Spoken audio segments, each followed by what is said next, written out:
नमस्कार, मैं राखी और आप देख रहे हैं न्यूज 31 उत्तराखंड। उत्तराखंड में चुनावी घमासान चल रहा है, तो ऐसे में एक बार फिर दल बदल का दौर शुरू हो गया है। एक तरफ भाजपा के बड़े व केंद्र के बड़े नेता राज्य का दौरा कर रहे हैं, तो वहीं 2017 में कांग्रेस से बीजेपी में आए यशपाल आर्य और बेटे संजीव आर्य ने बीजेपी को छोड़कर कांग्रेस में घर वापसी कर ली है। आखिर क्या कारण रहा कि कैबिनेट मंत्री यशपाल आर्य को बेटे संजीव आर्य के साथ कांग्रेस में घर वापसी करनी पड़ी है? आप देख सकते हैं कि वापसी जो करनी पड़ी है वो आखिर क्या कारण रहा, क्योंकि 2017 में यशपाल आर्य ने बीजेपी का दामन थामा था, कांग्रेस को छोड़ा था और इस बार फिर अब चुनाव से ठीक पहले वो कांग्रेस में घर वापसी कर रहे हैं।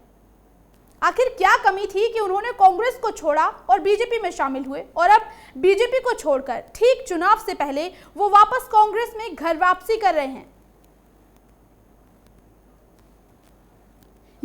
ये भी एक बड़ा सवाल है, क्योंकि जो कमियां उन्होंने कांग्रेस में बताई थी और बीजेपी को छोड़ा था, क्या वो कमियां अब कांग्रेस की दूर हो गई हैं जो उन्होंने वापस कांग्रेस में घर वापसी कर ली है?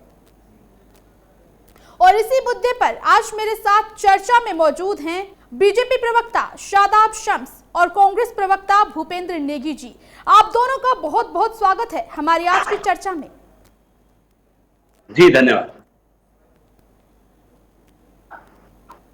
जी, तो सर शुरुआत मैं बीजेपी शादाब शम्स जी आपसे ही करना चाहूंगी कि आखिर क्या कारण रहा कि यशपाल आर्य को घर वापसी करनी पड़ी है? देखिए, मेरी पार्टी का स्पष्ट मत है, nation first, party second and self last. जी, राष्ट्र हित सर्वोपरि है, उसके बाद पार्टी है और उसके बाद हमारे व्यक्तिगत हित है।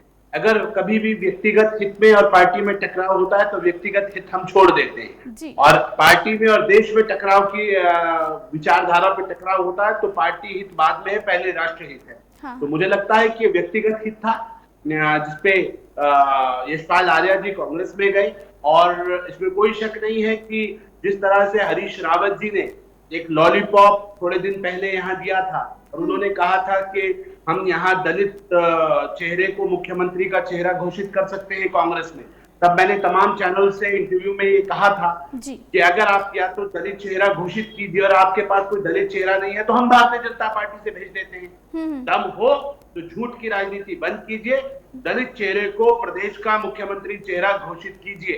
अब कांग्रेस के सामने चेक एंड मेट की स्थिति है।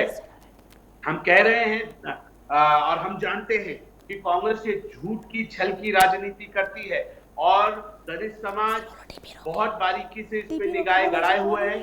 दम हो तो यशपाल आर्य का चेहरा घोषित करें और अगर चेहरा घोषित नहीं कर सकते तो दलित समाज ये मानेगा कि ये ठगा गया है दलित समाज को, फिर दोबारा से कांग्रेस अपनी उसी झूठ की राजनीति पे आई है। लेकिन मैं इतना जरूर कहूंगा, इस सब के साथ साथ में एक बात कहना बिल्कुल भूल गया कि आज देश के 5 सैनिकों को शहीद किया गया है।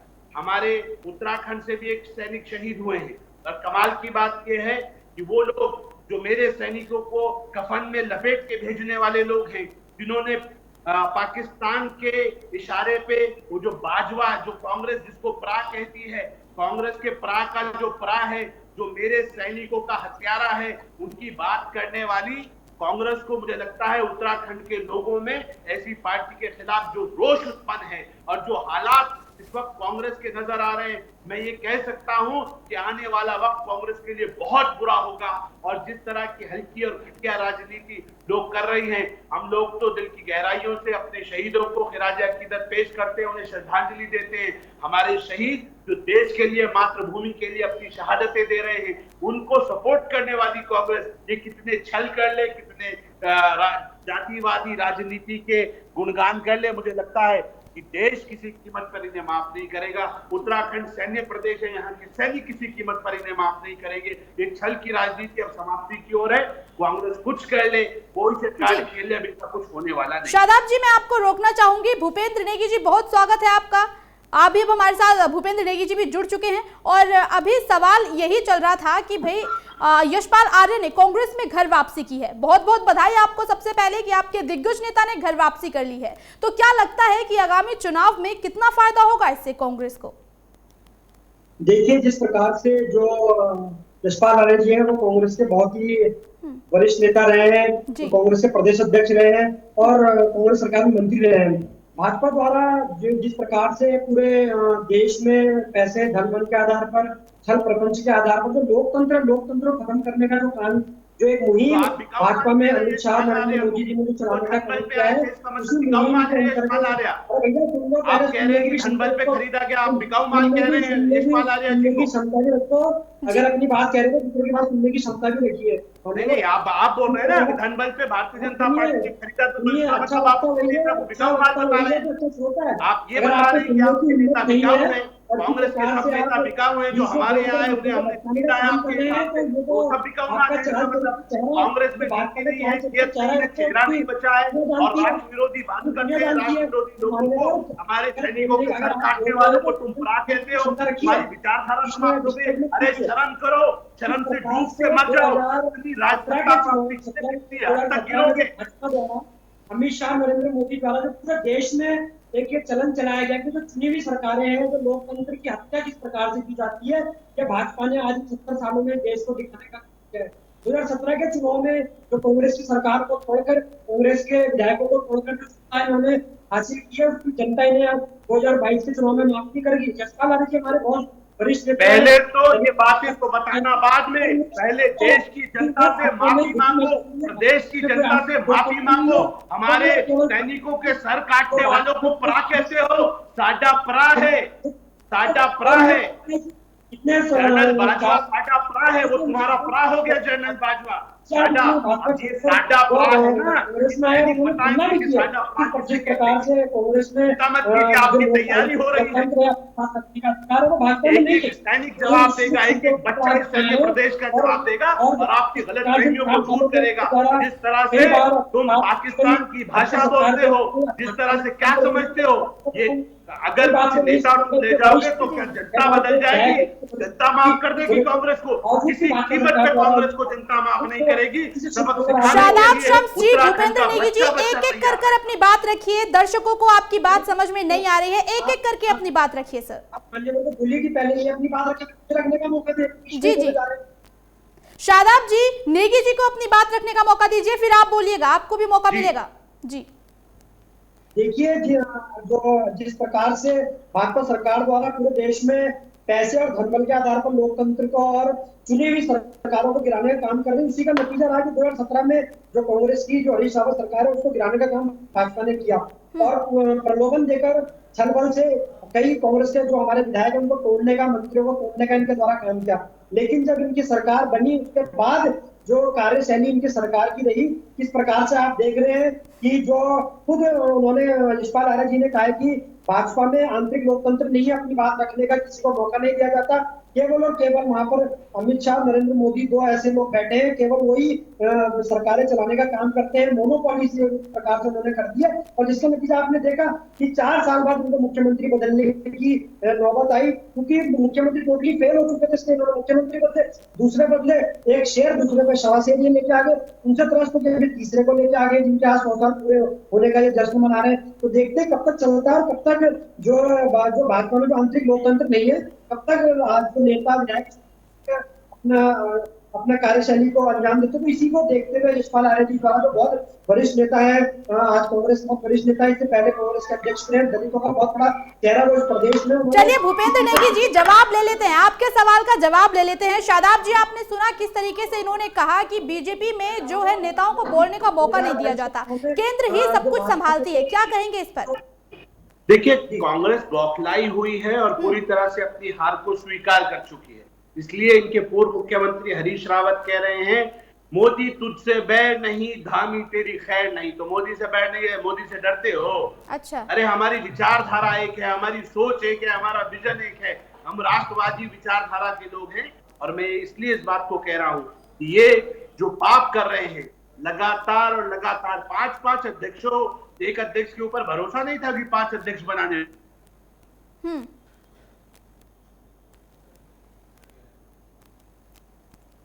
नेगी जी, कांग्रेस में जूतों में दाल बट रही है, कांग्रेस का हालात बद से बदतर है, सब जानते हैं। कांग्रेस डूबता हुआ जहाज है, इसलिए लगातार इनके विधायक छोड़ छोड़ के भारतीय जनता पार्टी ज्वाइन कर रहे हैं। और मैं इतना जरूर कह दूं कि आप कुछ कर लीजिए, कुछ लोग अपने व्यक्तिगत हित के लिए मुख्यमंत्री पद के लालच के लिए वहां जा सकते हैं, लेकिन हम जानते हैं कि वो कल अपने आप को ठगा हुआ महसूस करेंगे। जब उनका चेहरा घोषित नहीं होगा, वो वापस भारतीय जनता पार्टी में सम्मिलित हो जाएंगे। शादाब जी, आप कहना चाह रहे हैं, शादाब जी एक मिनट मैं आपको रोकना चाहूंगी। शादाब जी, मैं आपसे ये पूछना चाहती हूँ कि आप ये कह रहे हैं कि यशपाल आर्य ने जो दल बदला है, ये मुख्यमंत्री पद के लिए बदला है, मुख्यमंत्री के मोह में बदला है?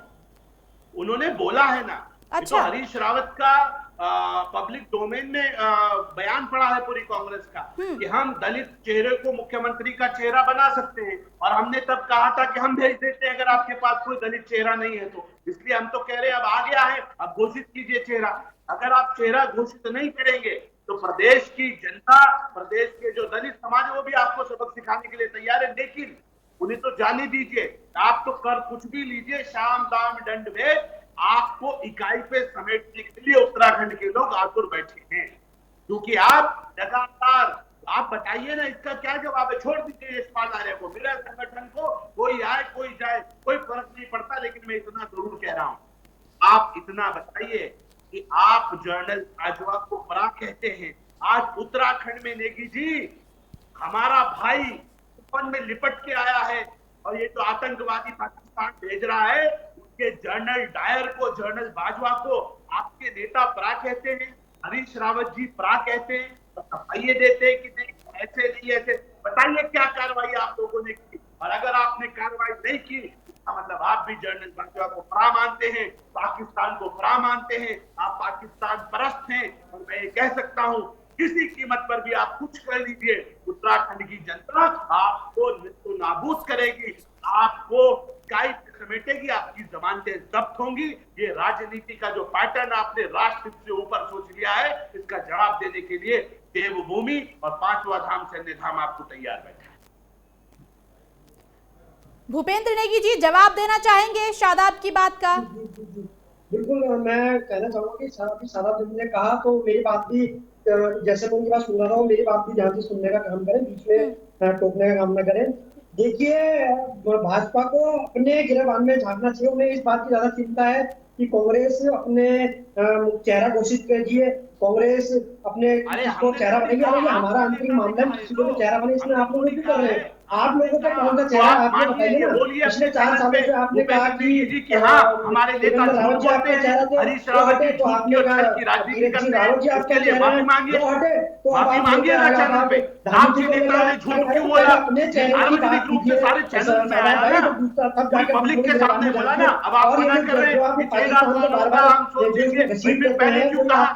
झूठ बोल के राजनीति क्यों करते हो? छल की राजनीति क्यों करते हो? व्यक्तिगत लाभ के लिए अगर एक आदमी चला जाता है तो कोई बात नहीं है, कोई भी जा सकता है। व्यक्तिगत लाभ के लिए गया है, विचारधारा के साथ नहीं गया कोई कांग्रेस पार्टी। और मैं इसलिए कह रहा हूं कि आपको अभी भी वक्त है, उत्तराखंड की जनता से माफी मांगिए। आप जो पाप कर रहे हैं उस पाप के लिए माफी मांगिए, जो झूठ की राजनीति कर रहे हैं इससे बाज आइए, जनता से माफी मांगिए। मुझे लगता है तब आपका कोई भला हो सकता है, नहीं तो आपका भला होने वाला नहीं। शादाब जी, सवाल हमारा ये था, जो हमारा टॉपिक था वो ये था कि यशपाल आर्य जी ने जो है दल बदली की है। एक बार वो बीजेपी में आए 2017 में, और अब वापस उन्होंने कांग्रेस में घर वापसी कर ली है। और अगर बीजेपी की हम बात करें तो बीजेपी के कई जो विधायक हैं, सूत्रों के हवाले से ये खबर है कि वो कांग्रेस का दामन थाम सकते हैं। तो इसे आप किस तरह से देखते हैं? जी, 3 विधायक कांग्रेस पार्टी को छोड़कर, हरीश रावत जी को छोड़कर भारतीय जनता पार्टी में शामिल हो गए। अभी तो ये उन 3 की पूर्ति नहीं कर पाए।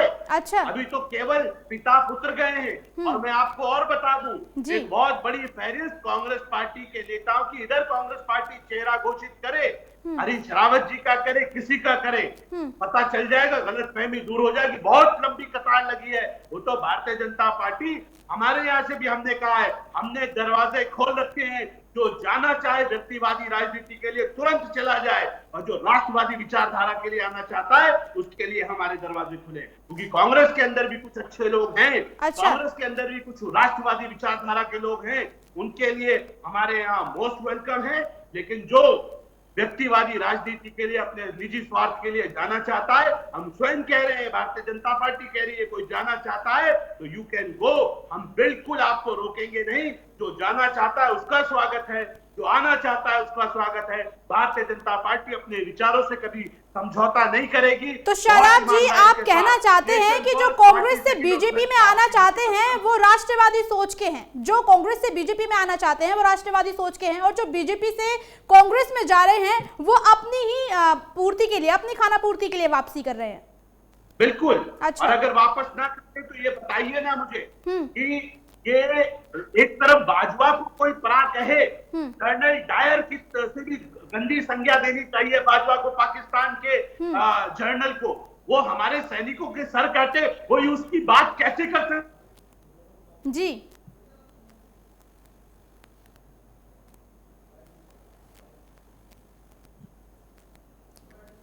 कांग्रेस को अपनी नीतियों की समझ में नहीं आ रही है कि हम गलती कर रहे हैं, इन गलतियों की माफी मांगे, पाप हम कर रहे हैं, इन पाप के लिए माफी मांगे। और इस तरह की राजनीति तो मुझे नहीं लगता देश का कोई भी राष्ट्रवादी विचारधारा का व्यक्ति बाजवा को परा कहने वाली पार्टी के साथ जाएगा, राष्ट्र विरोधी पार्टी के साथ जाएगा, जो हमेशा पाकिस्तान की भाषा बोले उसके साथ जाएगा। अब पाकिस्तान के प्रधानमंत्री राहुल गांधी के बयान को अपनी पार्लियामेंट में कोट कर रहे हैं, वहां दिखा रहे हैं कि देखो राहुल गांधी कितनी तारीफ पाकिस्तान की कर रहे हैं और अपने सरकार को कैसे और अपनी सेना को एक्सपोज कर रहे हैं। ऐसी पार्टी के साथ कोई जाएगा क्या?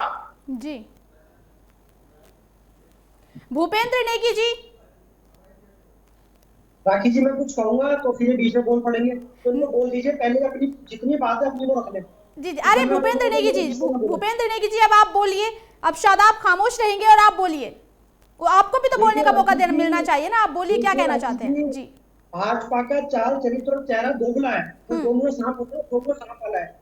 इनके पास कोई आता है तो देशभक्त राष्ट्रभक्त है, इनसे कोई जाता है तो देशद्रोही है। ये तो इनका चाल चरित्र और चेहरा है। खुद ही इन्हें अपनी बात में हंसी नहीं आती, मैं समझ नहीं पा रहा हूँ क्या सोचकर ये ऐसी बातें करते हैं। हर बात में ये पाकिस्तान को बीच में ले आते हैं, जनरल डायर को ये कह दिया, बाजवा को ये कह दिया। अरे भाई अपनी बात करो, अपने देश की बात करो। क्या शादाब जी, पहले भूपेंद्र को अपनी बात कह लेने दीजिए।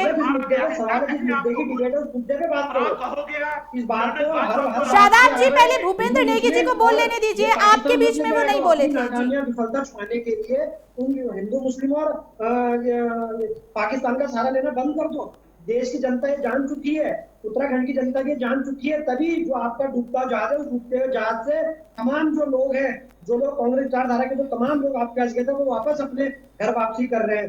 ठीक है। और 2017 में जिस प्रकार से आपके नेताओं द्वारा इस प्रदेश की जो चुनी सरकार है उसको तोड़ने का काम किया गया, और उसके बाद आपने सरकार बनाई और लोगों ने देखा प्रचंड बहुमत भाजपा सरकार को मिला, लेकिन उस प्रचंड बहुमत का आखिर क्या नतीजा निकला? सत्ता के नशे में मदमस्त होकर आपने जो तानाशाहपूर्ण सरकार इस प्रदेश में चलाई है, उसका नतीजा यह रहा कि आपने प्रदेश में 3 मुख्यमंत्री देने का काम किया है, जिसके लिए 2022 के चुनाव में यहाँ की जनता आपको माफ करने वाली नहीं है। तमाम लोग समझ चुके हैं कि 2022 में कांग्रेस आने वाली है, इसीलिए आपका जो डूबता हुआ जहाज है वो छोड़कर तमाम लोग आज कांग्रेस के पाले में आ रहे हैं, कांग्रेस के साथ खड़े हो रहे हैं। और किस भाजपा की बात करते हैं आपकी पूरी भाजपा तो कांग्रेस में भाजपा है, हर दूसरा मंत्री तो आपके यहाँ कांग्रेस ही है, तो किस भाजपा की बात करते हैं? आपके यहाँ कार्यकर्ता और भाजपा के जो कार्यकर्ता हैं वो केवल दरी बिछाने का काम कीजिए, और आपका दरी बिछाने का काम है, नीति निर्धारण में आपकी कोई भूमिका नहीं है। जब जो जितनी भी जो कैबिनेट आज आपके इसमें देख लीजिए, उसमें कितने प्रतिशत कांग्रेस के मंत्री हैं, जरा इस चीज का भी आकलन आप लगाने का काम कीजिए, तब जाकर दूसरों को बोलने, दूसरों के जो शादाब जी, दूसरों के ऊपर टिप्पणी करने का भूपेंद्र नेगी ने आप पे ये आरोप लगाया है कि भाई आप जिस बीजेपी की बात कर रहे हैं वो बीजेपी तो बीजेपी है ही नहीं, उसमें तो सारे कांग्रेस के विधायक हैं, कांग्रेस के नेता हैं, आप किस बीजेपी की बात कर रहे हैं? क्या जवाब देंगे इस बात पर? देखिए, दिक्कत इस बात की है, मैं ये कह रहा हूँ कि कांग्रेस विचारधारा, कांग्रेस सोच समाप्त हो गई है पूरी तरह से। अच्छा। और केवल ये लोग सत्ता प्राप्ति के लिए लाशों के ऊपर राजनीति करना चाहते हैं, कई भोले भाले किसानों के ऊपर। आज उत्तराखंड उबल रहा है। आज जो ये कह रहे हैं कि आप पाकिस्तान की बात क्यों कर रहे हैं, उत्तराखंड का बेटा सफेद कफन में तिरंगे झंडे में लिपट के उत्तराखंड आया है, आंसू निकल रहे हैं उत्तराखंड के लोगों के। और आतंकवादी हमलों में मारने वाला इसे जानते नहीं है, आतंकवादी हमले कराने वाला कौन है? क्या ये ISI का चीफ जनरल पाकिस्तान की फौज का जनरल बाजवा नहीं है क्या? और उस बाजवा को चाहे सिद्धू हो, चाहे हरीश रावत हो, ये परा कह रहे हैं, ये भाई बता रहे हैं अपना, और वो परा कह रहे हैं। और उस परा की पार्टी को हम कहें, इन कांग्रेसियों की आरती उतारे और कहें नहीं आप बहुत अच्छा काम कर रहे हैं, मरते हो हमारे सैनिक मरते रहे, हमारी बहनें विधवा होती रहे, कोई कहने सुनने वाला नहीं है। इनकी आंख की शर्म तो समाप्त हो गई, क्योंकि इन्हें तो केवल सत्ता प्राप्ति दिख रही है। हम क्या देखे, लात मारते हैं हम ऐसी सत्ता को, ठोकर मारते हैं ऐसी सत्ता को, जिसके बदले हमें अपने बच्चों की शहादतें देनी पड़े, अपने शहीदों के सर देने पड़े पाकिस्तान को। अरे आप बोलो पाकिस्तान की भाषा, हमें पाकिस्तान की भाषा नहीं बोलनी। ऐसे कॉम्प्रोमाइज कांग्रेस कर सकती है, राष्ट्रवादी विचारधारा वाली भारतीय जनता पार्टी नहीं कर सकती। इसलिए कह रहा हूं कि कांग्रेस इतना नीचे न गिरे कि कभी शीशे में खड़े होकर कांग्रेस के नेता अपनी आंख से आंख मिलाने की हैसियत। इसलिए कह रहा हूं कि बात आई है छोटी हल्की राजनीति से। अरे सत्ता आती जाती रहेगी, लेकिन क्या देश के दुश्मनों के साथ उनकी भाषा बोलेंगे? क्या देश का सैनिकों के सर काटने वालों की भाषा बोलेंगे आप? मैं ये कह रहा हूँ। शादाब जी, मैं आपसे एक चीज स्पष्ट करना चाहती हूँ। शादाब जी, और आप खुशियां मना रहे हैं, आपको खुशियां दिख रही हैं, आपको सत्ता दिख रही है। शादाब शम्स जी, मैं आपसे एक सवाल पूछना चाहती हूँ। क्या आप कांग्रेस पर ये आरोप लगा रहे हैं, मतलब आप कांग्रेस को क्या संदेश देना चाह रहे हैं, क्या कहना चाह रहे हैं आपकी जो ये शहीदों की जो शहादत हो रही है, इसके पीछे क्या कांग्रेस का हाथ है, या क्या कहना चाहते हैं आप? बिल्कुल कांग्रेस। अगर मुझे देखिए, एक कहावत है, मेरे पिता मुझे बताते थे, दोस्त का दोस्त दोस्त होता है, दोस्त का दुश्मन दुश्मन होता है। अच्छा। और दुश्मन का दोस्त दुश्मन होता है। पाकिस्तान हमारा दुश्मन है, उसका जो दोस्त होगा वो हमारा दुश्मन होगा। और किसी कीमत पर भी, जैसे हम पाकिस्तान को समझ रहे हैं, अगर पाकिस्तान के जनरल डायर को, जनरल बाजवा को कोई परा कहेगा, किसी कीमत पर भी वो हमारा दोस्त नहीं हो सकता, वो पार्टी हमारी दोस्त नहीं हो सकती, वो विचारधारा हमारी दोस्त नहीं हो सकती। ऐसे लोगों को उत्तराखंड की राजनीति से भी उखाड़ के फेंकेंगे, देश की राजनीति से भी उखाड़ के फेंकेंगे, और हिंदुस्तान को कांग्रेस मुक्त बनाने का जो सपना हमने देखा है, उस सपने को साकार करें। भूपेंद्र नेगी जी क्या जवाब देंगे शादाब की बात का? उन्होंने सीधे सीधे कांग्रेस पर आरोप लगाया है कि दुश्मन का दुश्मन दोस्त होता है। मतलब कि उन्होंने कहा है कि जिस तरह से हरीश रावत ने प्रा करके जो बोला है, वो कहीं ना कहीं कांग्रेस की मानसिकता को दर्शाता है। इसमें वो कांग्रेस को भी मतलब शामिल कर रहे हैं। क्या कहेंगे इस पर आप? देखिए, मुझे शादाब शम्स जी की बातों पर हंसी आती है। अच्छा। हमारे लोग शहीद हो, तुम्हें हंसी आएगी? ये है कांग्रेस का चरित्र, ये है चरित्र आप लोगों का। पहाड़ का बेटा शहीद होके आया है, तिरंगे में लिपट के आया है, तुम्हें हंसी आ रही है? शर्म नहीं आ रही? शर्म नहीं आ रही? हंसी आ रही है तुम्हें? तो आप किस पर कैसे मैंने सुन लीजिए, आपने हंसी आ रही है? कमाल कर दिया, इन्हें हंसी आ रही है कांग्रेस के प्रवक्ताओं को। पहाड़ का बेटा, देवभूमि का बेटा तिरंगे में लिपट के मातृभूमि के लिए शहीद होके आ रहा है, इन्हें हंसी आ रही है। ये है हंसी। हंसिए, ये रावण रूपी हंसी का वध करने के लिए उत्तराखंड के लोग तैयार बैठे हैं। चिंता मत कीजिए, तुम्हारी हंसी को निकालेंगे, बताएंगे तुम्हें हंसी। ये हंसी जनरल डायर की हंसी है, ये हंसी बाजवा की हंसी है, ये हंसी पाकिस्तान की हंसी है।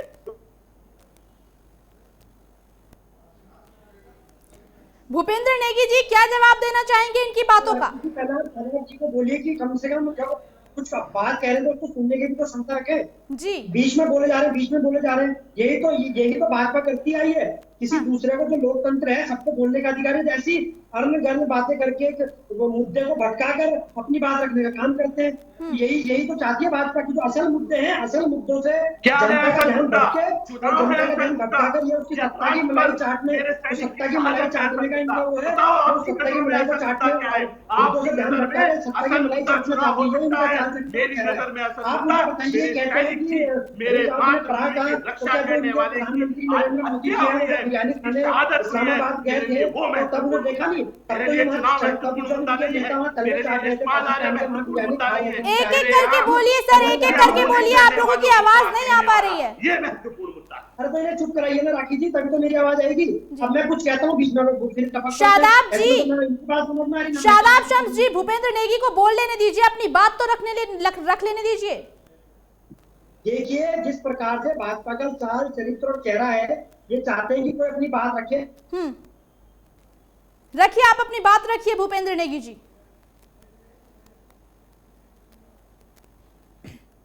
भूपेंद्र भाई, आप अच्छे आदमी हैं, माफी मांगिए। प्रदेश के लोगों से जो कुकृत्य आपके नेताओं ने किया उसके लिए माफी मांगिए और फिर बोलिए, हम आपको इजाजत देंगे बोलने की। बड़े इत्मीनान से आपको सुनिए। सबसे बड़ी बड़ी बातें भी तो आज ये बड़ी बड़ी बातें कर रहे हैं कि हमारे नेता ने ये कह दिया, वो कह दिया। इनके लोग तो साक्षात उनके दर्शन करने चले गए, वहां बिरयानी खाने वहां के पाकिस्तान चले गए। 2000 अभी आपने देखा पुलवामा अटैक किसकी विफलताओं का कारण है? इनकी विफलताओं का कारण है। परसों हमारे 5 जवान शहीद हो गए, किसकी विफलता का कारण? इनकी विफलता का कारण है। तो जब से भाजपा की सरकार इस देश में आई है तब से कितना आतंकवादी घटनाएं, कितने हमारे लोग शहीद हुए। इसका कारण कौन है? इसका कारण केवल और केवल भाजपा है, क्योंकि भाजपा ना तो नीति निर्धारण में कोई भूमिका नहीं निभाती, केवल और केवल हिंदू मुस्लिम करके, भारत पाकिस्तान करके सत्ता की मलाई चाटने का ये काम करते हैं। जहां लोकतंत्र के माध्यम से कांग्रेसी सरकार है, वहां धन बल के आधार पर ये सरकारें गिराने का काम करते हैं। क्या 70 सालों में कांग्रेस ने कभी धन बल के आधार पर कोई सरकारें गिराने का काम किया? क्या कांग्रेस ने चुनी हुई सरकारों को हटाने का काम किया? लेकिन भाजपा ने देख लिया कि जनता उनको नकार रही है, ईवीएम का सहारा लेकर, धन बल का सहारा लेकर ये आज कांग्रेसी सरकारें गिराने का काम कर रहे हैं। लेकिन धीरे धीरे देश की जनता, इस प्रदेश की जनता, इस प्रदेश में जो ये सैनिकों की बात करते हैं, मैं खुद एक सैनिक परिवार से आता हूँ, मेरे पिताजी खुद एक सैनिक रहे हैं आर्मी में, मैं खुद एक सैनिक क्षेत्र में रहता हूँ। तो वहाँ सब जगह ये बात चलती है कि भाजपा केवल और केवल सैनिकों के नाम पर वोट सीखने का काम करती है। इसके अलावा इनका कोई ऐसा इनका कोई मकसद नहीं है कि ये लोग जो सत्ता के जो मलाई चाट रहे हैं, केवल और केवल जो सैनिक है उनके नाम पर चाट रहे हैं। करा आज तक इन्होंने किसी के लिए कुछ नहीं। इन्होंने क्या सुधनी जो पुलवामा में जो लोग शहीद हुए, क्या उसके बाद इन्होंने उनके घरों जाकर, उनके परिवार में जाकर उनका सूद लेने का काम किया है? क्या इन्होंने किसी सैनिक को जाके बाद में उसके जो उसकी विधवा है या जो उसके घर परिवार है उसमें जाकर इन्होंने किसी कुशल से जानने का काम किया है? तो कल हमारे 5 सैनिक शहीद हो गए, किसकी विफलता है? 2000 इसमें जो पुलवामा अटैक हुआ, किसकी विफलता है? इतने जो आतंकवादी घटना हमारे देश, किसकी विफलता है? जब इन्होंने कश्मीर में 370 हटाई थी, इन्होंने क्या कहा था कि हमने 370 हटा दी है और अब तो आतंकवाद खत्म हो गया, आतंकवादी कमर टूट गई है। 2016 में जब इन्होंने नोटबंदी की थी, उस टाइम इन्होंने क्या कहा था कि हमने नोटबंदी की है, आतंकवादी कमर तोड़ के। लेकिन सारी की सारी बातें जिस प्रकार से जुमलेबाजी की सरकार है, जिस सरकार ने 15 लाख का जुमला इनके द्वारा दिया गया था, उसी प्रकार से उनकी तमाम बातें जुमला साबित हुई है। ये भी जुमला साबित है, इस प्रदेश की जनता जान चुकी है। इस प्रदेश में सैनिक बाहुल्य जो लोग हैं, हम लोग रहते हैं, वो सब जान केवल और केवल एक दलाल की भूमिका निभाती है सैनिकों के और मतदान के बीच में। केवल और केवल ये चाहते हैं कि सैनिक बस इनकी चुपड़ी बातों में आकर इनके पक्ष में मतदान कर दे, उसके बाद घर में जाकर सो जाए। किसी मुद्दे की बात इनसे की जाए, किसी विषय की बात की जाए, महंगाई की बात की जाए, बेरोजगारी की बात की जाए, अर्थव्यवस्था की बात की जाए, तो किसी की बात, किसी मुद्दे पर इनसे बात की जाए, ये पाकिस्तान और हिंदू मुस्लिम को बीच में लेकर ये इनका चाल चरित्र चेहरा है। और उसी को देखते हुए तमाम जो लोग हैं, जो लोग आज भूपेंद्र जी, अब आपके सवालों का जवाब ले लेते हैं। शादाब जी, मैं आपको बताना चाहती हूं, अगर आपने नहीं आप तक आवाज पहुंच पा रही थी तो मैं आपको बता दूं कि भूपेंद्र नेगी जी ने ये आरोप लगाया है कि भाई जो भी शहीदों की शहादत हुई है इसमें जिम्मेदारी किसकी है? क्या ये तो इन्होंने बयान दिया है। इन्होंने कहा कि आपके मतलब मोदी जी, बीजेपी के प्रधानमंत्री, मतलब मोदी जी तो वहां पर जाके खाना खाकर आए थे। कांग्रेस पार्टी, अरे वाह, ये क्या बात है? विपक्ष से सवाल पूछने का काम करते हैं। 70 सालों पहली बार जी सरकार देखिए जो कि विपक्ष से हर मुद्दे का सवाल विपक्ष तो समझ ही नहीं आता। इनके जो प्रवक्ता है वो आखिर कहते क्या है, क्या इनको पढ़ाया जाता है? यही केवल और केवल आप डिबेट में जाके उसको भटकाने का काम कीजिए, यही इनको सिखाया जाता है। भारत पाकिस्तान कीजिए, हिंदू मुस्लिम कीजिए, गौगंगा कीजिए, और जो असल मुद्दे हैं महंगाई, भ्रष्टाचार, लोकतंत्र खतरे में, इन मुद्दों को, किसान आंदोलन, इन मुद्दों को साइड रखकर आप ऐसे डिबेट को भड़काने का काम कीजिए, जो जनता को मूर्ख बनाने का काम कीजिए। लेकिन मान्यवर जनता मूर्ख बनने वाली नहीं है। 2022 में आपको मुंहतोड़ जवाब मिलेगा और 2024 में जो आपके रंगा बिल्ला जो बैठे ना दिल्ली की कुर्सी में, उनको भी हटाने का, उखाड़ फेंकने का काम इस प्रदेश की और इस देश की जनता करने जा रही है। आप ठीक देखिए, 3 प्रश्न इन्होंने उठाए। एक इन्होंने कहा ईवीएम, ईवीएम से आप जीत जाते।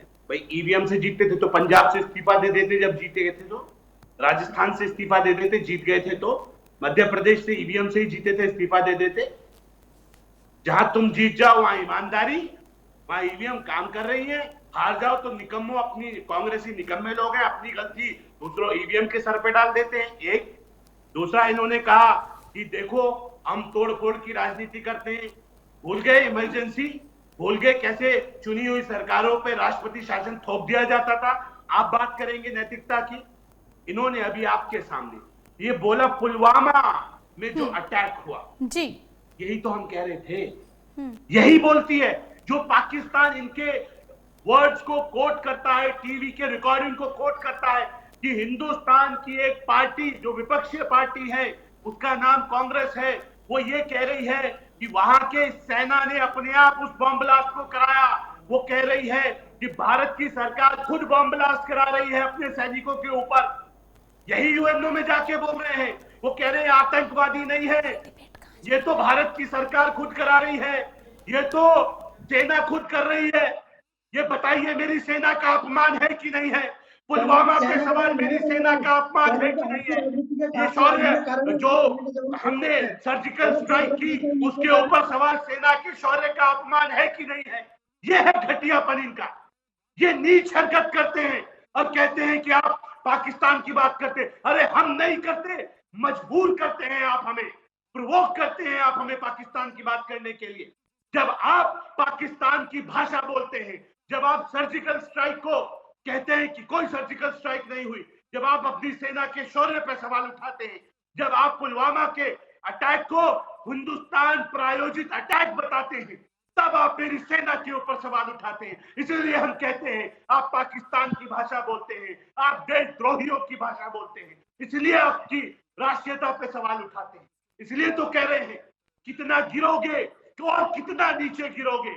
उत्तराखंड की जनता, आपके पिता आपने कहा सैनिक हैं, मैं कह रहा हूं उनके दिल से पूछिए आपने के शब्दों ने उन्हें कितना आहत किया हो। एक सैनिक का पुत्र सेना को हत्या करने वालों की तारीफ कर रहा है, शर्म से डूब के मरने का दिल नहीं कर रहा आपका? ऐसा नहीं लग रहा आपको कि जमीन फट जाए और आप उस जमीन में समा जाए? अरे छोड़ दीजिए राजनीति, होती रहेगी राजनीति, लेकिन इतना तो मत गिरिए कि आपके पिता की नजरों में आप गिर जाए। एक सैनिक। शादाब शम्स जी, हमारा जो मुद्दा था आज की चर्चा का वो यशपाल आर्य को लेकर था और मुद्दा कहीं और जा रहा है। हम वापस से मुद्दे पर आते हैं। मुद्दा यही कि यशपाल आर्य ने जिस तरह से बीजेपी को छोड़कर कांग्रेस में घर वापसी की है, क्या लगता है बीजेपी को कितना बड़ा झटका हो सकता है आगामी चुनाव में? कोई झटका बीजेपी को नहीं है। पूरी तरह से अगर आप देखें तो पटे जी, जश्न का माहौल राजपुर के भारतीय जनता पार्टी के कार्यकर्ता, दलित कार्यकर्ताओं ने मनाया। वो दिक्कत जी, विचारधारा वाली पार्टी है और मुख्यमंत्री के नेतृत्व में इस बार 7 का जो लक्ष्य हमने रखा है, देखिए वोट जीतेंगे और कांग्रेस की घमंड शुरू होगी। एक अलग कहानी है कि 2 नेता चले जाएंगे तो जनता चली जाएगी। अब वो दौर समाप्त हो गए, अब जाति राजनीति समाप्त हो गई। अब केवल और केवल देश में राष्ट्रवादी विचारधारा बढ़ रही है। और मैं कह सकता हूँ मोदी जी के नेतृत्व में उत्तराखंड बढ़ रहा है, लेके ईमानदारी से बढ़ रहा है। ये राजनीति जो जाति की धर्म की राजनीति आज में कांग्रेस कर रही है, मुझे लगता है इससे कांग्रेस का भला होने वाला नहीं है। कांग्रेस टूटता हुआ हारे हुए लोगों का और अपनी तरफ से फंसे हुए लोगों का एक समूह है जो बहुत तेजी से डूब रहा है। और मैं कह सकता हूँ बहुत बुरे हालात से अपने राजनीतिक बहुत बुरे दौर से गुजर रही है, जिनके पास नीति है न राष्ट्रवाद नीतियों में झलक। चलिए शादाब जी, अगला क्वेश्चन जी। इसका अंदाजा करना मुझे भुगतना पड़ेगा। 11 अंकों तक कांग्रेस और हमारा दावा है इकाई पर समेटेंगे। शादाब जी, लास्ट क्वेश्चन ले लेते हैं। भूपेंद्र नेगी जी, अगला सवाल, लास्ट सवाल आपसे, कितनी बड़ी उपलब्धि आप समझ रहे हैं अपने लिए, कांग्रेस के लिए कितनी बड़ी उपलब्धि है यशपाल आर्य का घर वापसी करना? ठीक है राखी जी, सवाल से पहले मैं पुरानी शादाब शम्स जी की बात का जवाब देना चाहता हूँ। जी जी बोलिए। पुलवामा अटैक की बात करते हैं, हमने कहा पुलवामा अटैक सरकार की गलत नीतियों, विफल नीतियों का नतीजा है कि सरकार उसको रोक नहीं पाई। और ये बार बार सैनिकों को बीच में लाकर ये दिखाने की कोशिश करते हैं कि हम बहुत राष्ट्रवादी हैं और जो हमसे सवाल पूछेगा वो देशद्रोही है। ये इनकी आदत है, ये इनकी आदत हो चुकी है। पिछले 70 सालों में इस देश में युद्ध नहीं करे, सरकार में कितने बड़े युद्ध नहीं हुए, उन युद्धों में आखिर कांग्रेस सरकारें रही है और पाकिस्तान पहले इनको परास्त करने के पीछे धकेलने का। भूपेंद्र नेगी जी, शादाब शम्स जी, मैं आप दोनों से रिक्वेस्ट कर रही हूँ कि ये मुद्दा नहीं है, ये मुद्दा नहीं है सर, आप मुद्दे को गलत लेकर जा रहे हैं। कांग्रेस पार्टी को निश्चित तौर पर मजबूती मिलेगी। सर इस मुद्दे पर हम नेक्स्ट टाइम जरूर डिबेट करेंगे, लेकिन अभी जो मुद्दा था यशपाल आर्य को लेकर के था और ये मुद्दा आप लोग किसी और ही दिशा में लेकर के जा रहे हैं। शादाब शम्स जी, भूपेंद्र नेगी जी, यशपाल आर्य जी के आने से उत्साह है, पूरी कांग्रेस पार्टी में उत्साह है और आने वाले समय में निश्चित तौर पर जो तराई का जितना भी क्षेत्र है उसमें क्षेत्र में जो यशपाल आर्य जी उनका अच्छा प्रभाव है, इसका कांग्रेस पार्टी को बहुत फायदा मिलेगा। भाजपा चाहे कितना कर ले, मुद्दों को भटकाने का कितना काम कर ले, कितना भारत पाकिस्तान कर ले, लेकिन आने वाले 2022 के चुनाव में इस प्रदेश में कांग्रेस सरकार बनने जा रही है। 2024 में इस देश में कांग्रेस की सरकार बनने जा रही है और माननीय राहुल गांधी जी देश के प्रधानमंत्री बनेंगे, तब जी बिल्कुल बिल्कुल जाता है। आपकी तरह नहीं, आज देखिए किसान सड़कों पर आंदोलन कर रहा है, रोज जवान शहीद हो रहे हैं, बड़ी बड़ी घटनाएं आपके राज्य में हो रही है, कोई नीति नहीं आपकी, विफल नीतियां रही हैं आपकी। शादाब शम्स जी, भूपेंद्र नेगी जी, बहुत बहुत धन्यवाद आप दोनों का हमारे साथ आज की चर्चा में जुड़ने के लिए। बहुत बहुत शुक्रिया आप दोनों का हमारे साथ आज की चर्चा के लिए। तो आपने देखा बीजेपी और कांग्रेस दोनों के प्रवक्ताओं को आपने सुना, और जिस तरह से बीजेपी प्रवक्ता ने कहा कि यशपाल आर्य का बीजेपी को छोड़कर जाना बीजेपी के लिए कोई बड़ी बात नहीं है, तो वहीं कांग्रेस के प्रवक्ता भूपेंद्र नेगी ने कहा कि बीजेपी से कांग्रेस में घर वापसी यशपाल आर्य ने की है और ये कांग्रेस के लिए एक बहुत अच्छी उपलब्धि है और आगामी चुनाव में वो बीजेपी को इसका जवाब देंगे और आगामी चुनाव में उत्तराखंड में कांग्रेस की सरकार बनेगी। बहरहाल अब ये तो आने वाला वक्त ही बताएगा, 2022 के आगामी चुनाव ही बताएंगे कि कांग्रेस का ये सपना कि वो बीजेपी को पछाड़कर पूरी सत्ता में आएगी, सत्ता के पूरी सीटों के साथ सत्ता में आएगी, ये तो आने वाला वक्त ही बताएगा। बहरहाल बाकी की खबरों को देखने के लिए आप बने रहिए न्यूज़ 31 उत्तराखंड के साथ। अब मुझे दीजिए इजाजत, धन्यवाद।